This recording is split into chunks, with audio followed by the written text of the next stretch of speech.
కోసం యేసు ప్రభు వారు తన రక్తాన్ని కార్చారు కదా. అదేనా చెప్పారు ఆంటీ? ఆ రక్తాన్ని మనం కోరుకున్నట్లయితే, యేసు ప్రభు నా పాపాలు క్షమించని అడిగినట్లయితే ఆయన మన పాపాలన్నింటినీ కడిగి శుద్ధి చేస్తారు.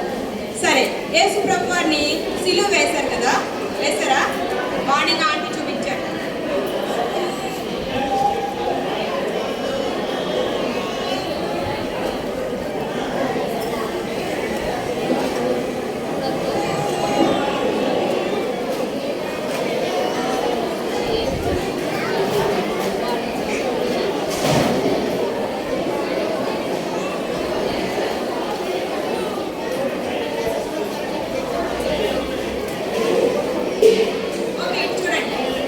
యేసు ప్రభువాన్ని సిలువ వేశారు కదా, సిలువ వేశారా? ఆ సిలువ మీద మరణించిన తర్వాత ఏం జరిగిందో అనేటువంటి విషయాన్ని నేను చెప్తాను.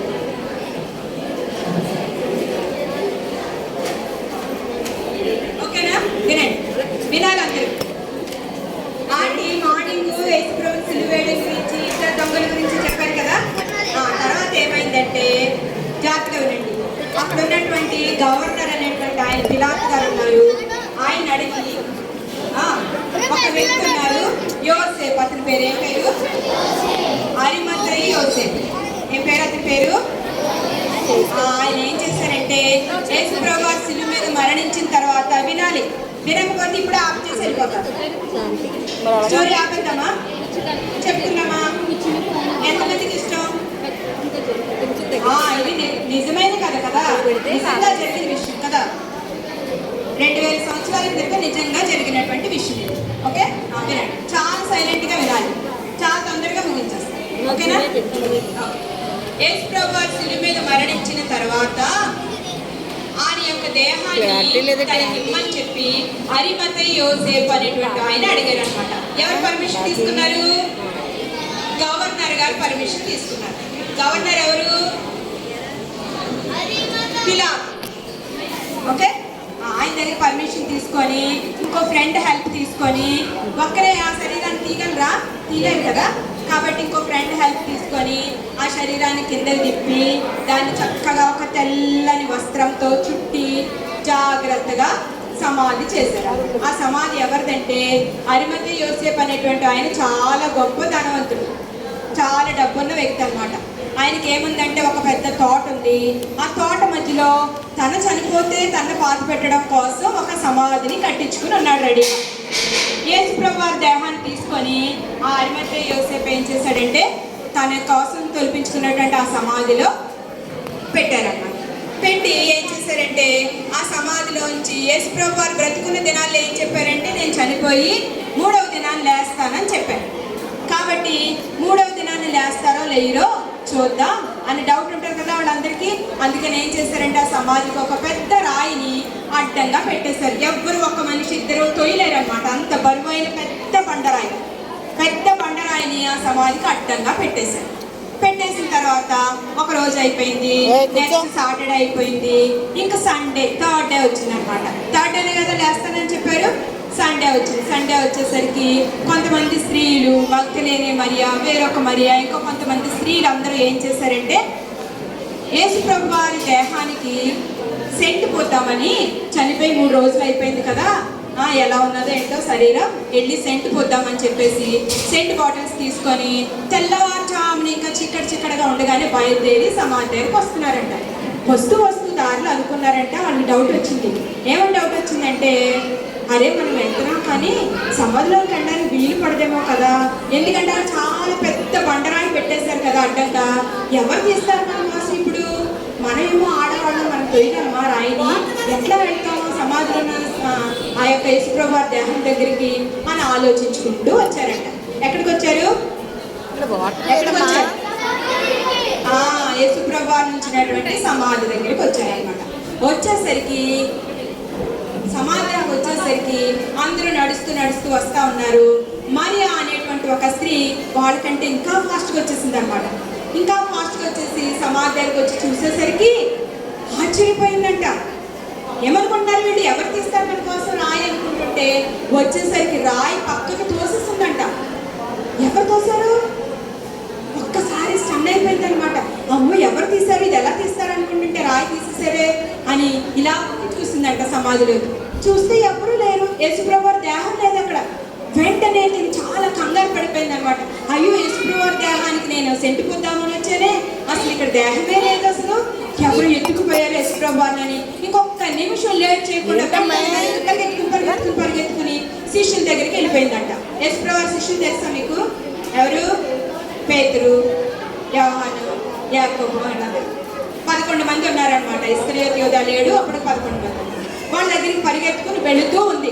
తిని వెళుతూ ఉండగా వినాలి, ఇంకా కొంతమంది స్త్రీలు వస్తున్నారు కదా, ఈ స్త్రీలందరూ వచ్చారు. అక్కడికి వచ్చేసరికి ఏం జరిగిందంటే, ఆ పెద్ద బండరాయి మీద ఒక దేవదూత కూర్చుని ఉన్నారంట. ఎవరున్నారు? ఆ పెద్ద బండరాయి మీద ఒక దేవదూత కూర్చుని ఉన్నారు. కనిపిస్తుందా? అక్కడ కూడా చూడండి. ఇది పెద్ద బండరాయి చూసారా, ఇంత పెద్దగా ఉందో. దీన్ని మనం కదల్చగలమా? లోపల సమాధి ఉందన్నమాట. ఓకే, దీన్ని తీసివేసి అక్కడ ఒక దూత ఉందంట. ఆ దూత ఏం చేసింది తెలుసా? అందరికంటే ముందే తెల్లవారుజామున వచ్చి ఆ రాతిని పొర్లించిందంట. ఆ రాతిని పొర్లించినప్పుడు యేసుప్రభు వారు సమాధిలో నుంచి లేచారనమాట. ఆ లేచినప్పుడు పెద్ద భూకంపం వచ్చిందంట. వింటున్నారా? వచ్చిందంట.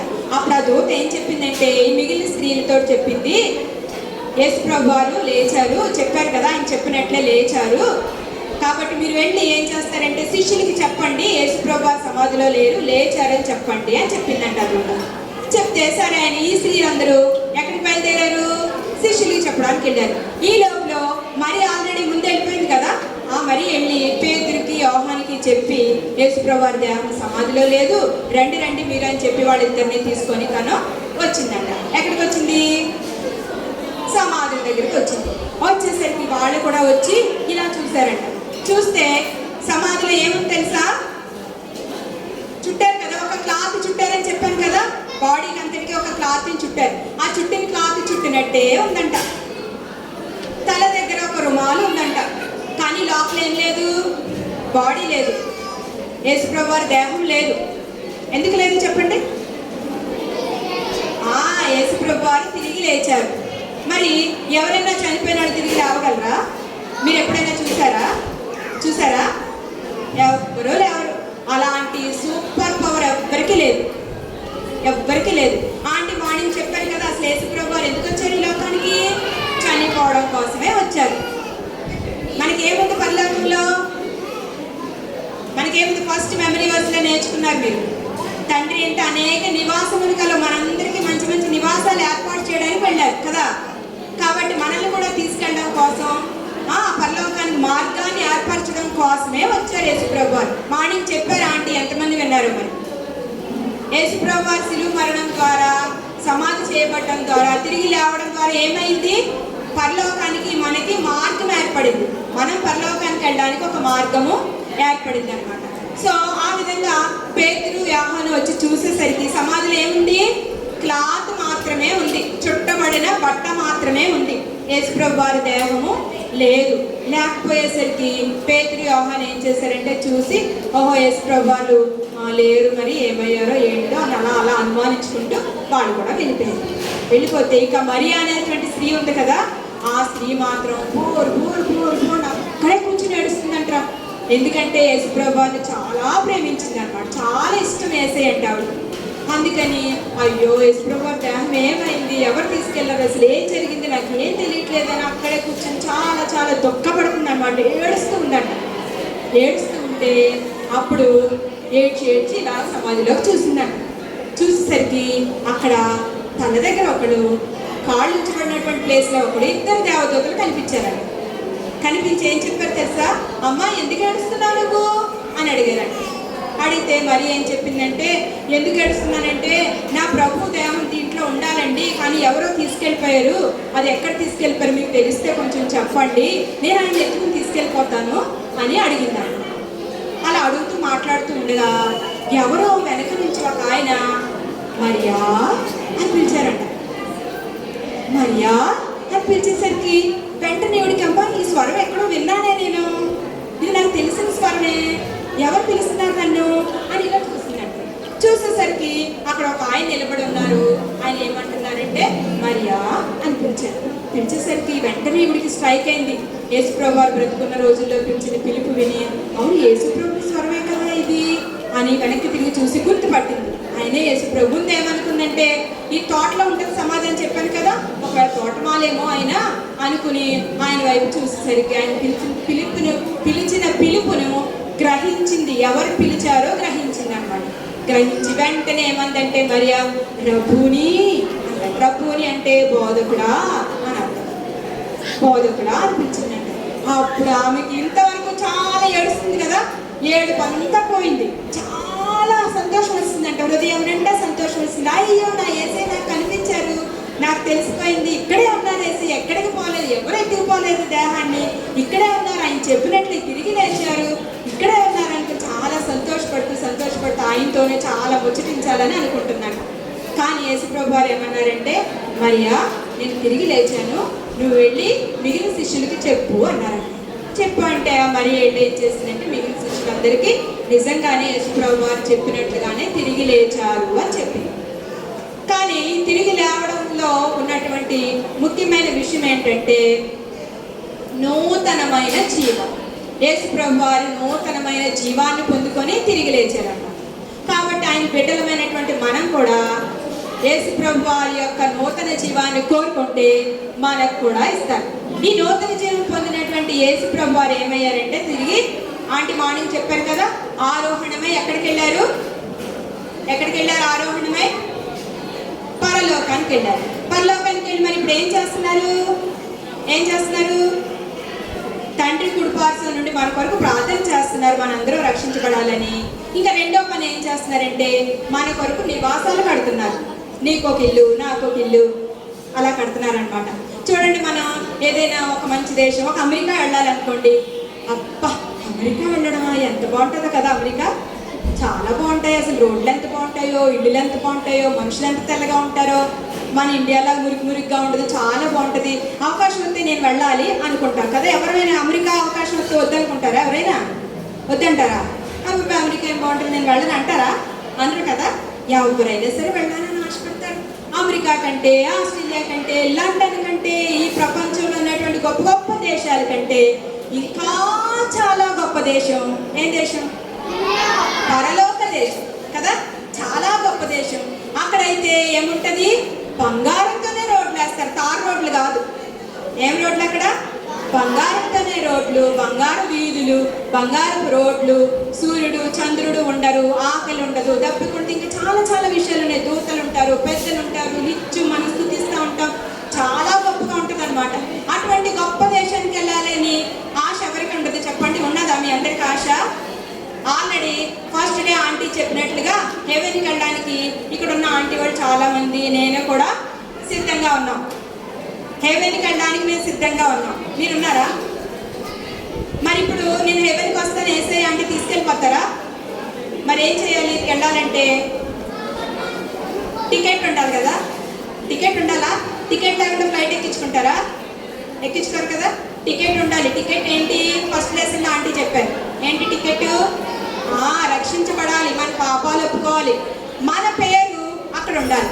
మీరు ట్రైన్ ఎక్కాలి. ఎప్పుడైనా ట్రైన్ ఎక్కినప్పుడు రిజర్వేషన్ చేసుకుంటే ఆ పెట్టి మీద మన పేరు ఉంటుంది, అక్కడ మన సీట్ పేరు, మన పేరు ఉంటుంది అనమాట. మన టికెట్ కలెక్టర్ వచ్చినప్పుడు మన పేరు లేకపోతే ఏ టికెట్ లేదు, ఫైన్ కట్టండి, లేకపోతే దిగిపోండి అంటారు. అలాగే మనం హెవెన్కి వెళ్ళినప్పుడు హెవెన్లో జీవ గ్రంథం అని ఒక బుక్ ఉంది. ఆ బుక్లో మన నేమ్ ఎంటర్ అవ్వాలి. మన నేమ్ ఉంటే మాత్రమే మనం రాణిస్తారు. మరి నేమ్ ఎంటర్ అవ్వాలంటే ఏం చేయాలి చెప్పాలి? మన పేరు జీవ గ్రంథంలో రాయబడాలంటే పరలోకంలో మనం ఏం చేయాలి? Very good. ఆ పాప చెప్తుంది, పాపాలని ఒప్పుకోవాలి. మరి పాపాలను కడిగేటువంటిది ఏంటి? ఇప్పుడు నా చీర మీద ఏదైనా ఇంకు పడింది అనుకోండి, లేకపోతే మట్టి పడింది అనుకోండి, నేను ఏం చేస్తాను? దీన్ని డిటర్జెంట్ పెట్టి వాష్ చేస్తాను. ఏం పెట్టి వాష్ చేస్తాను? డిటర్జెంట్ పెట్టి వాష్ చేస్తే పోతుంది, తెల్లగా వచ్చేస్తుంది కదా. వచ్చేస్తుందా తెల్లగా? మరి ఇంకా టీ మరకలు అలా పడినాయి అనుకోండి, అప్పుడు ఏం చేస్తాం? డిటర్జెంట్తో వాష్ చేస్తే పోవవి. అప్పుడు నిమ్మకాయ పెట్టి రుద్ది, లేకపోతే వెనిగర్ పెట్టి రుద్ది, మళ్ళీ డిటర్జెంట్ పెట్టి రుద్దితే అప్పుడు తెల్లగా వస్తుంది. మరి మన హృదయంలో పాపం అనేటువంటి నలుపు ఉంది. ఇందా చూసారు కదా, నలుపు. పాపం అనేటువంటి నలుపు ఉంది, అది తారు కంటే దారుణంగా ఉంటుంది అన్నమాట. మరి రోడ్లు వేసే తారు ఉందనుకోండి, రోడ్లు వేస్తారు కదా తారు తెలుసా, బ్లాక్ ఉంటుంది. అది పడింది అనుకోండి ఎక్కడైనా, డిటర్జెంట్తో వాష్ చేస్తే పోతుందా? పోదు. మరి దేంతో చేయాలి? ఫస్ట్ కిరోసిన్తో వాష్ చేయాలి, అది పోయిన తర్వాత మళ్ళీ డిటర్జెంట్ పెట్టాలి, అలా 2-3 సార్లు వాష్ చేస్తే అప్పుడు పోతుంది, ఒక్కొక్కసారి పోదు కూడా. మరి మన హృదయములో ఉండేటువంటి పాపం వల్ల ఇంత నల్లగా ఉంటుంది మన హృదయం. జాగ్రత్తగా వినాలి, లాస్ట్కి వచ్చాం. ఇంత నల్లగా పాపం వల్ల ఉన్నటువంటి మన హృదయాన్ని ఏం పెడితే క్లీన్ అవుతుంది చెప్పాలి? యేసయ్య రక్తం. మన ఇంత పాటలో కూడా పాడుకున్నాం కదా, పాపమునకు విరుగుడు యేసు రక్తమే, అది మనకి తెలుపును ఎర్రని రంగు. అవునా? మరి మన హృదయం ఇంత నల్లగా ఉంటే దీన్ని కడిగి ఎట్లా చేస్తాడంటే యేసయ్య ఇట్లా చేస్తాడంట. ఇదేం రంగు? వైట్. వైట్ చూడగానే మనకి ఎంత ప్రశాంతంగా అనిపిస్తుంది కదా, అబ్బా ఎంత బాగుందో అనిపిస్తుంది కదా. ఇట్లాంటి హృదయం కావాలంటే మనకి ఇదేంతో కడగాలి? డిటర్జెంటా, కిరోసినా, నిమ్మకాయ, వెనిగరా, మరేం కావాలి? యేసయ్య రక్తం. ఆ రక్తాన్ని కార్చడం కోసమే యేసుప్రభు వారి లోకానికి వచ్చారు, ఇష్టపూర్వకంగా మరణించడానికి. తన రక్తాన్నంతటినీ నీ కోసం నా కోసం కార్చడానికే వచ్చారు. ఆఖరి ఒక్క చుక్క కూడా బ్లడ్ ఉంచుకోలేదు ఆయన దేహంలో, మొత్తం బ్లడ్ అంతా మన కోసం కార్చేశారు. ఆ బ్లడ్ని మనం కోరుకోవడం మాత్రమే తక్కువ. రెడీగా ఉంది. మనం ఏం చేయాలంటే, నా హృదయం ఇంత నల్లగా ఉంది యేసయ్య, దీన్ని కడగడానికి ఏమి సరిపోదు, నీ రక్తమే కావాలి, కాబట్టి ఎర్రని నీ రక్తాన్ని కోరుకుంటున్నాను. మీరు నా కోసం వచ్చారని నేను నమ్ముతున్నాను. మార్నింగ్ మెమరీ వర్స్ కూడా చెప్పారు కదా, ఏంటి మెమరీ వర్స్ చెప్పండి మార్నింగ్ది? యేసు రక్తము ప్రతి పాపమును కడిగి పవిత్రపరచును. మనం అడగాలి, యేసయ్య నీ రక్తంతో ఈ నల్లని నా ప్రతి పాపాన్ని కడిగి ఇట్లా తెల్లగా చేయండి యేసయ్య అని మనం అడిగినట్లయితే యేసు ప్రభు వారు మనకి మన హృదయాన్ని ఇట్లా తెల్లగా చేస్తారు. తద్వారా మనకు వచ్చేటువంటిది ఏంటంటే నూతన జీవం. న్యూ అంటే ప్రతి ఒక్కరికి ఇష్టం కదా, కొత్త బట్టలు అంటే ఇష్టం. రేపు జూన్ నెల వస్తే అన్ని కొత్త బ్యాగ్స్, కొత్త బుక్స్, కొత్త లంచ్ బ్యాగ్స్, అన్ని కొత్త వాటర్ బాటిల్స్ కావాలి కదా మీకు. కొత్తదంటే చాలా ఇష్టం ఎవరికైనా సరే. నాకు కొత్త ఏం వద్దు, నాకు పాతే కావాలని అంటారా? అన్నారు కదా. అలాగే ఇప్పటి వరకు మనం ఒకవేళ పాపంతో, పాపం అంటే ఏంటి? అబద్ధం ఆడుతున్నామేమో, దొంగతనం చేస్తున్నామేమో, మనకి ఇక్కడ VBS ఇచ్చిన క్రేయాన్స్ జోబులో పెట్టేసుకుంటున్నారేమో మీరు కదా, పెట్టుకుంటున్నారు ఎవరైనా? లేదు కదా, ఓకే. అలాంటి చేస్తున్నారేమో, పక్కన వాళ్ళు బ్యాగ్ ఏదన్నా కనిపిస్తే తీసేస్తున్నారేమో, పక్కన వాళ్ళు గిచ్చుతున్నారేమో, కొడుతున్నారేమో, ఏం చేస్తున్నారో మీకే తెలుసు. అటువంటి పాపాలన్నిటినీ కూడా యేసు రక్తంలో కడిగి పవిత్రపరచుకున్నట్లయితే ఇట్లాంటి తెల్లని హృదయాన్ని ఇస్తాడు. తద్వారా యేసు ప్రభు వారు ఎట్లా అయితే నిరంతరం జీవిస్తున్నారో, జాగ్రత్తగా వినాలి, నిరంతరం జీవిస్తున్నారు కాబట్టి అట్లాగే మనం కూడా జీవించగలం అన్నమాట.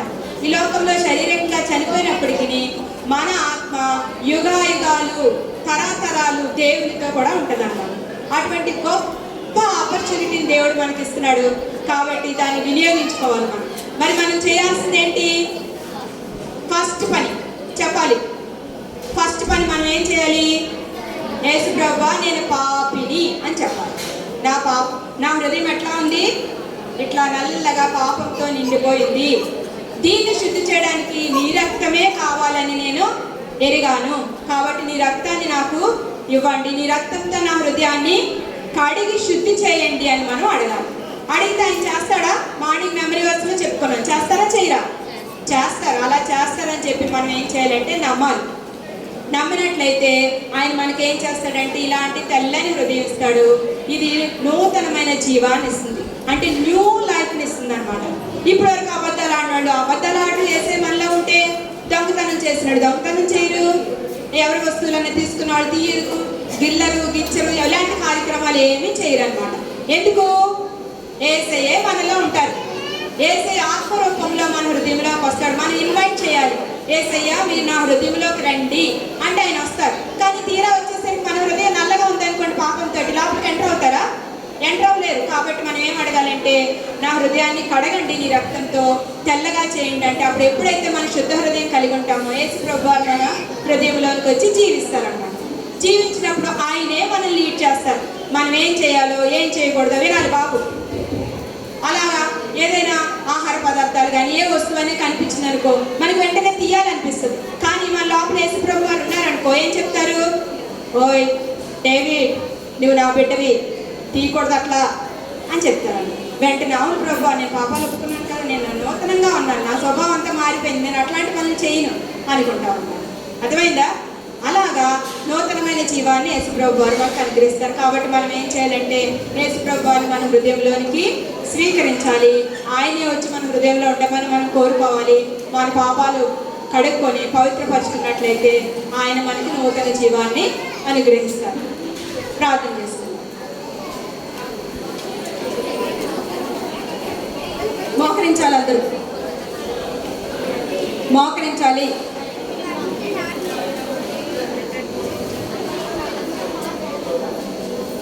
మోకరించండి. మోకరించి మెమరీ వర్స్ చెప్పండి నాతోటి. తర్వాత చిన్న ప్రేయర్ చేస్తాం. ఆయన మన అపరాధముల నిమిత్తము అప్పగింపబడి మనము నీతిమంతులముగా తీర్చబడుటకై లేపబడెను. ఓకే, యేసుప్రభు వారు మనల్ని, మన పాపులం కదా, మనల్ని నీతిమంతులుగా చేయడం కోసమే ఆయన తిరిగి సమాధిలో నుంచి లేచారు అన్నమాట. రోమా 4:25 ఈ మాటలు కూడా పెట్టి మీరు చిన్న ప్రార్థన నా వెనకాల చేయండి. అందరూ నేను చెప్తాను మాటలు మీరు కూడా చెప్పండి. Close your eyes, join your hands. దినాలు చాలా చెడ్డగా ఉన్నాయి. మీరు ఈ రోజే యేసుప్రభు వారిని మీ హృదయంలోనికి ఆహ్వానించండి. ఎవ్వరు కళ్ళు తెరవద్దు. ఎంతో కష్టపడి ఎంతో ప్రయాసంతో మీరు ఇక్కడికి వచ్చారు. తిరిగి యేసుప్రభు వారిని హృదయంలో చేర్చుకొని మీరు వెళ్ళాలి. ప్రార్థన. యేసయ్య, మీకు వందనాలు. మీరు మా కొరకు ప్రాణం పెట్టుటకై ఈ లోకానికి వచ్చారు. నీ రక్తం అంతా కార్చారు. మా పనిష్మెంట్ అంతా తీసుకున్నారు. సమాధి చేయబడ్డారు. తిరిగి లేచారు. నూతన జీవాన్ని నాకు ఇవ్వడానికి ఇష్టపడుతున్నారు. అందుకే మీకు వందనములు. నా చిన్న హృదయంలోనికి రండి. నల్లని నా హృదయాన్ని ఎర్రని నీ రక్తంతో కడిగి శుద్ధి చేసి తెల్లని హృదయంగా మార్చండి. నాలో వసించండి. నేను మరణించిన, నీ రాకడొచ్చిన, నేను కూడా నీతో పాటు ఆ పరలోక రాజ్యంలో ఉండే భాగ్యాన్ని ఇవ్వండి. రక్షణ భాగ్యాన్ని నాకు అనుగ్రహించండి. విశ్వాసంతో ఈ చిన్ని ప్రార్థన యేసు నామమున అడుగుతున్నాం తండ్రి. ఆమేన్.